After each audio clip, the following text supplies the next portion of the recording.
আসসালামু আলাইকুম ওয়া রাহমাতুল্লাহি ওয়া বারাকাতুহু। হযরত আনাস রাদিয়াল্লাহু আনহু থেকে বর্ণিত, তিনি বলছেন, নবী করিম সাল্লাল্লাহু আলাইহি সাল্লাম একদিন দুই ব্যক্তি হাসি দিলেন নবী করিম সাল্লাল্লাহু আলাইহি সাল্লামের সামনে। তখন এক ব্যক্তির হাসিতে নবী করিম সাল্লাল্লাহু আলাইহি সাল্লাম ইয়ারহামুকাল্লাহ বললেন, আর অপর ব্যক্তির হাসিতে তিনি বললেন না।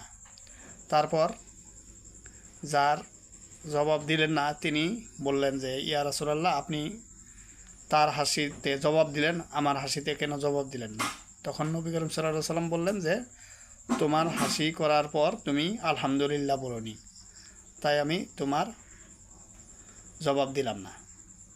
তে যারা আমরা জ্ঞানী ব্যক্তি, তারা যেন হাসি আসলে তখন যেন আলহামদুলিল্লাহ বলে। তার জানা ব্যক্তিটা বলবে ইয়ারহামুকাল্লাহ। তো এটা যদি না বলে তাহলে কিন্তু